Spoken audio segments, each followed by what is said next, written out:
Assalamualaikum warahmatullahi wabarakatuh. Kembali lagi bersama saya Ade Rizky Batubara. Hari ini kita akan mewawancarai tamu spesial, orang yang sangat luar biasa dan tentunya dia berbakat. Oke, kita akan mewawancarai dia mengenai tentang konten kreator. Dia ini adalah seorang YouTuber. Nama akunnya apa, Bang? Podcast pakai otak. Podcast pakai otak. Ya, bagi kawan-kawan yang ada di rumah, jangan lupa subscribe, kita dukung channel. Kita dukung channel Abang ini. Oke. Saya juga senang sekali ya bisa diundang langsung oleh Ade Rizky Batubara. Dan saya ucapkan salam juga kepada dosen pengampu atau dosen pembimbing atau mata kuliah Ade Rizky Batubara. Semoga sehat selalu dan insya Allah saya akan menjawab apapun yang menjadi pertanyaan adik.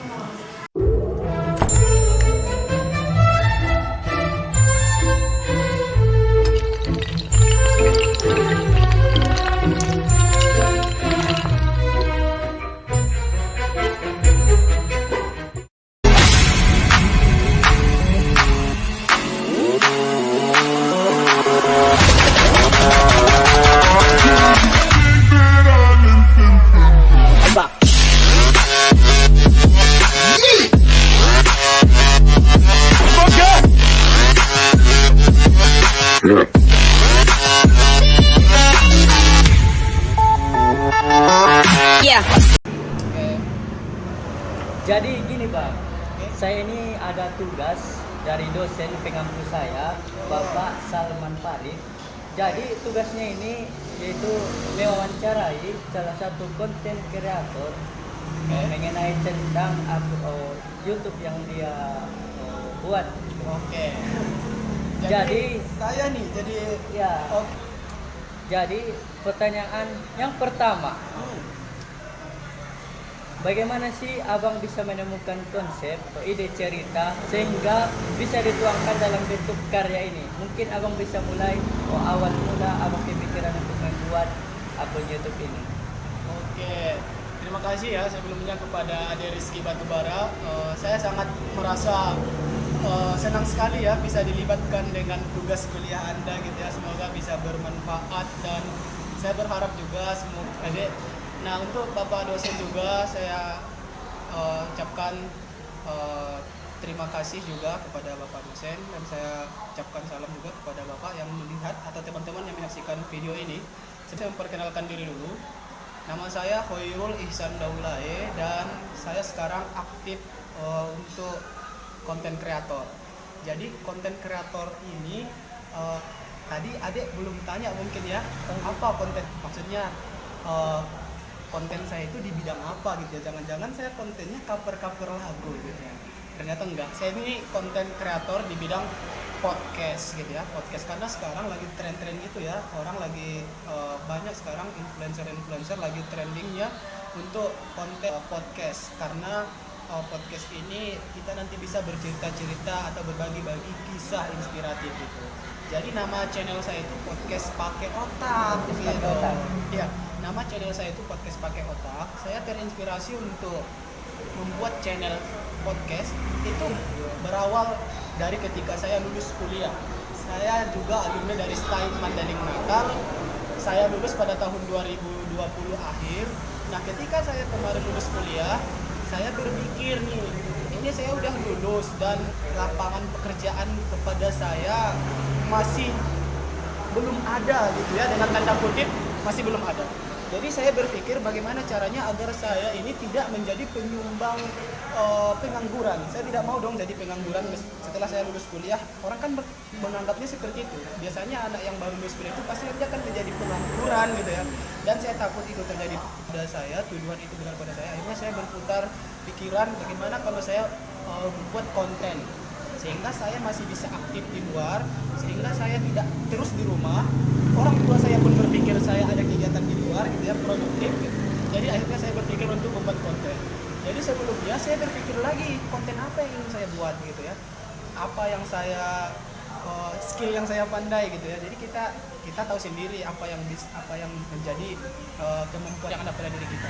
Jadi ketika ada orang dengan konten dia musik, ada orang dengan konten dia mungkin teknik sepeda motor gitu kan, kita kan tidak bisa kita tidak. Jadi saya kemarin berpikir bahwa saya punya kemampuan di bidang public speaking. Ya, dengan kemampuan yang saya miliki di bidang public speaking, karena sebelumnya juga waktu saya kuliah juga saya sering aktif ya untuk MC gitu. Jadi saya berpikir ini kemampuan saya sebagai public speaker juga sering MC, ini saya takut kemampuan saya ini nanti bisa jadi hilang kalau tidak terus diasah. Iya gitu. Jadi akhirnya saya inisiatif untuk membuat konten yang melibatkan public speaking. Jadi saya berpikir ke podcast. Karena kan lagi trending kan podcast itu kan kemampuan dasarnya ya dia harus pandai berbicara, pandai mencairkan suasana dengan lawan bicara, dengan narasumber gitu ya. Jadi saya berpikir ini yang cocok untuk saya, main podcast. Nah, kemudian channel. Akhirnya saya inisiatif ini langsung aja ya. Saya langsung konten saya itu jadi podcast pakai otak. Iya. Yang jadi pertanyaan kok namanya Podcast pakai otak. Ya, gitu. Nah, kenapa namanya podcast pakai otak gitu ya? Jadi kita itu kan memberi nama itu sebenarnya itu merupakan label ataupun branding gitu ya. Jadi dengan merek ini atau nama channel ini bagaimana caranya agar konten kita cepat diingat orang. Jadi saya berpikir podcast pakai otak ini merupakan kata-kata yang sedang ini ya benar-benar bisa mencuri perhatian orang, itu yang pertama. Karena dengan nama podcast pakai otak, orang langsung berpikir ini nanti kontennya seperti apa kok namanya podcast pakai otak gitu ya. Jadi secara otomatis itu mencuri perhatian. Tapi sebenarnya kenapa saya memberikan nama podcast pakai otak? Karena pada dasarnya podcast itu kan harus memiliki studio, harus memiliki peralatan yang memadai seperti kamera, tripod, sound system. Nah, karena saya tidak memiliki itu semua, tapi saya masih ingin untuk membuat podcast ini meskipun saya tidak memiliki itu semua, maka saya tetap membuat podcast dimanapun. Kadang di sawah, pergi bersama teman ke kebun main podcast di kebun, kadang di sungai, kadang di kafe. Nah, jadi dengan itulah saya menamainya podcast pakai otak. Kenapa pakai otak? Cukup pakai otak saja. Gitu. Ya, berarti tidak perlu alat-alat. Iya, gitu. tidak perlu alat-alat yang harus canggih, cukup kamera handphone gitu ya. Jadi saya itu mengandalkan podcast pakai otak gitu. Jadi ya setidaknya saya punya otak meskipun saya tidak pakai alat-alat canggih, setidaknya saya punya otak yang selalu kita bawa gitu kan. Jadi saya percaya diri untuk berjumpa dengan bintang-bintang tamu. Dan bintang-bintang tamu saya ini juga orang-orangnya udah luar biasa sekali, sahabat Ade. Iya, saya juga lihat. Oke. Saya lihat itu. Nah, bintang luar tamu biasa sekali. Bintang tamu saya juga sudah pernah ada tadi istri bupati. Ada anaknya DPR. Terus teman dekat saya, terus mahasiswa-mahasiswa yang sudah pernah pergi ke luar negeri. Ada yang sudah pernah ke Turki. Jadi dia itu cerita di podcast kita. Ada yang sudah pernah pergi ke Perancis, dia udah cerita di podcast kita. Jadi udah banyak dari teman-teman dekat saya, orang yang tidak saya kenal pun sudah banyak yang nelpon untuk main di podcast pakai otak yang apa adanya ya, tidak ada kata-kata canggih. Jadi itu yang bisa saya jelaskan kepada Anda kenapa kemarin saya membuat konten demikian. Oke, terima kasih Bang. Sangat luar biasa sekali ya. Saya juga sebenarnya pengikut subscriber Abang. Gitu, terima kan. kasih. Ya, yang saya tengok yang paling menarik di situ tentang social eksperimen. Wah, itu luar biasa sekali. Iya, saya terus sekali menyisipkan sosial eksperimen gitu sih untuk menarik minat. Saya sebagai subscriber Abang masih menunggu untuk kelanjutan itu. Social eksperimen. Coba kita akan buat. Oh ya, ada yang kelupaan tadi tentang itu? ide cerita. Yang ide cerita saya untuk membuat konten gitu ya. Jadi kemarin idenya ini muncul juga, ide cerita kenapa podcast, karena saya percaya ya setiap cerita untuk dibagi itu intinya.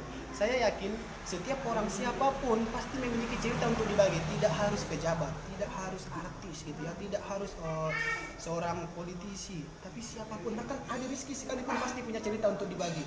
Keponakan saya sekalipun pun pasti punya cerita yang bisa kita bagi. Mungkin dia pernah lomba waktu TK gitu ya. Jadi setiap orang itu punya cerita untuk dibagi. Dari situlah saya idenya muncul untuk membuat podcast pakai otak. Berarti Abang ini bisa dikatakan membuat wadah untuk orang bisa menyampaikan kisah-kisahnya gitu. pengalaman dia waktu kuliah, cerita-cerita. Ada waktu itu bintang tamu saya yang bercerita kisah dia waktu kecil yang sangat tragis, sempat dilempar oleh orang gila pakai batu sampai dia tersungkur ke tanah. Itu diceritakan di podcast ini. Iya. Jadi saya tuh berawal dari ide cerita bahwa setiap orang itu punya cerita untuk dibagi, dan kita mengangkat cerita-cerita yang positif. Oke, terima kasih Bang. Kita masuk ke pertanyaan yang kedua. Oke. Bagaimana perencanaan praproduksi, produksi, dan pasca produksi? Maksud dari praproduksi ini adalah awal sebelum abang memproduksi konten ini. Oke. Nah, pertama saya menjawab bagaimana saya di praproduksi. Nah, ini kan podcast ya. Podcast ini melibatkan narasumber. Jadi saya di praproduksi itu yang pertama janji ketemu sama calon narasumber. Itu yang pertama. Kedua, saya harus menyiapkan peralatan saya seperti kamera handphone. Syukur-syukur kalau ada kamera yang bisa dipinjam dari teman. Kemudian seperti alat penyangga handphone, yaitu tripod. Itu alat-alat ya. Jadi yang pertama tadi janjian dengan bintang tamu, alat-alat yang memadai, dan yang ketiga itu briefing. Ini yang paling penting. Jadi sebelum kita mulai tag videonya, kita itu harus briefing dulu. Misalnya ini Adek, saya tanya dulu, Adek pernah ikut lomba misalnya? Oke, pernah. Kalau misalnya tidak ada yang lomba, Adek pernah ikut pelatihan? Oh, kebetulan ada, catat. Adek pernah pergi ke suatu tempat nggak sih yang berkesan, misalnya ke Jogja gitu. Nah itu, jadi saya itu briefing dulu. Jadi ada 3 hal yang saya lakukan pada pasca produksi. Janji bertemu, seperti tempatnya di mana, kapan gitu ya. Kemudian alat-alat harus saya persiapkan, dan briefing sebelum tag dimulai. Dan satu lagi tadi produksi ya. Ya, masuk ke produksi. Oke, kita masuk ke produksi. Nah, pada tahap produksi, nah di situ yang saya lakukan adalah ya bagaimana saya bisa memberikan pertanyaan kepada bintang tamu dengan 3 tahap. Yang pertama, saya di produksi itu ada 3 tahap. Pertama, edifikasi. Edifikasi itu artinya saya memperkenalkan bintang tamu saya dulu ke publik. Jadi saya memperkenalkan, ceritanya seperti ini. Misalnya saya peragakan ya. Halo teman-teman semuanya, senang sekali saya Khairul Ihsan kembali menyapa teman-teman setiap pendengar podcast kesayangan kita. Dan kali ini saya sudah bersama bintang tamu yang luar biasa. Dia seorang ini, pernah kesini, pernah juara ini. Itulah edifikasi. Jadi saya ceritakan kepada penonton. Tadi kan saya sudah briefing nih, Adek pernah lomba ini segala macam. Itulah yang saya sampaikan kepada penontonnya. Jadi penonton penasaran dengan cerita kelanjutannya karena di awal sudah kita buat cuplikannya gitu. Misalnya bintang tamu kita ini pernah kesini, pernah bertemu ini, juara ini. Nah itulah yang disebut dengan edifikasi. Nah kemudian setelah saya edifikasi, jadi pertama itu diproduksi, saya ulangi ya, mohon maaf jika berbelit-belit. Yang pertama opening, memperkenalkan diri saya dan podcast saya. Yang kedua mengedifikasi bintang tamunya, saya jelaskan siapa bintang tamunya ke penonton. Nah kemudian yang ketiga tahap wawancara. Jadi ada tahap wawancara interaksi, saya bertanya, narasumber menjawab. Ketika narasumber menjawab, saya tanggapin lagi. Tidak langsung saya pergi ke pertanyaan berikutnya, saya tanggapin lagi. Sampai cair dulu di situ, akhirnya masuklah ke pertanyaan berikutnya. Nah, di dalam podcast saya juga ada hal yang berbeda. Saya memang sesi, ada sesi jika maka dan ada sesi tantangan.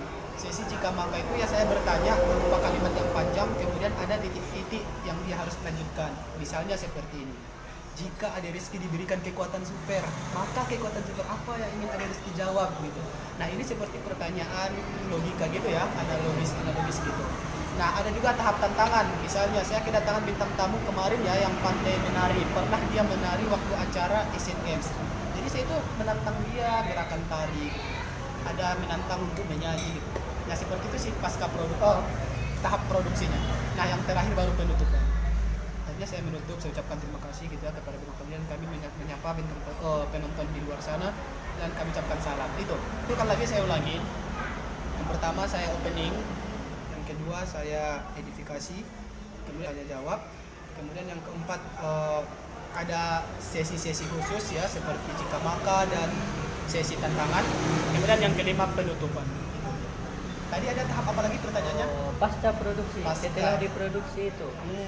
Setelah diproduksi atau setelah tag, tahap yang saya lakukan itu yang pertama adalah saya tidak langsung upload ya ke dia, tidak langsung. Karena kenapa? Karena kadang di dalam pembuatan video itu ada perkataan yang tidak sesuai juga, karena ini namanya digital ya, ada jejak digital. Jadi bintang tamu kita itu harus pasca produksinya saya harus cek dulu video kami ini. Ketika ada kata-kata bintang tamu atau kata-kata saya yang salah, menyinggung atau tidak sengaja, senonoh mungkin dalam video itu harus saya cut. Tuh, itu yang pertama. Jadi memeriksa kembali, mengecek. Nah, kemudian tahap saya di pasca produksi yang berikutnya adalah mengedit. Saya masih edit ya, edit baik itu filter atau mungkin efek-efek khusus gitu. Jadi yang ketiga baru upload. Pasca produksi itu ada 3 langkah. Mencek kembali apakah ada kata-kata yang menyinggung, kemudian mengedit, kemudian mengupload. Itu ya tahap. Oke, sangat luar biasa sekali ya. Kita masuk ke pertanyaan yang ketiga. Oke. Bagaimana sih Bang kendala dalam kendala di lapangan gitu kan? Oke, yang saya hadapi Yang gitu saya ya. hadapi. Dan ini pertanyaannya kendala atau masalah yang saya hadapi ketika saya sedang berlangsung podcast dengan Iya, bintang tamu. iya. Ini biasanya kendala yang saya hadapi adalah karena saya tadi mengatakan alat-alat saya kan belum canggih, Iya. seperti sound systemnya belum canggih, mikrofonnya belum ada. Jadi yang paling kendala itu menurut saya adalah suara bising. Jadi ketika di sekitar saya sangat bising, maka podcast saya itu suara saya dan suara bintang tamu saya tidak jelas lagi terdengar. Itu kendala yang pertama. Adalah apa sih? Saya rasa nggak ada lagi sih kendala, cuma itu suara bising. Karena menurut saya apapun kendala yang lain masih bisa diatasi gitu ya, seperti alat-alat yang tidak canggih masih bisa. Kadang saya minjam handphone teman loh, saya yang podcast bintang tamunya misalnya adek, handphone adek justru yang dipasang di tripod. Jadi tidak ada kendala yang mengganggu. Yang paling mengganggu itu suara bising. Suara bising aja. Suara bising. Kita masuk ke pertanyaan yang keempat. Oke. Siapa saja yang terlibat dan apa peran dalam produksi? Oke. Baik, siapa saja yang terlibat dalam produksi podcast pakai otak? Yang pertama tentu saya ya. Jadi saya ini selain sebagai host perannya, saya juga merangkap sebagai editor. Jadi ketika ada orang konten kreator dengan grup yang maksudnya tim yang hebat, ada editor gitu ya, ada kameramen gitu ya. Podcast pakai otak nggak ada itu semua. Saya merangkap.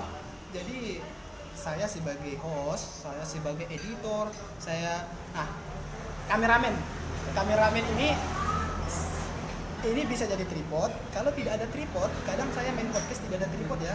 Jadi kadang yang jadi kameramen itu adalah teman yang ada di sekitar saya. Jadi artinya dia bukan kameramen yang sebenarnya. Artinya dia bukan setiap ada podcast dia terus kameramen, bukan. Jadi ketika saya nongkrong dengan teman-teman saya, ketika ada teman yang tidak ikut saya podcast, dialah kameramennya. Pergi lagi besok nongkrong ke tempat lain dengan orang-orang yang lain, maka biasanya teman kami yang di situ yang menjadi kameramennya. Jadi yang terlibat di situ tidak banyak. Saya dan bintang tamu. Cukup saya dan bintang tamu gitu.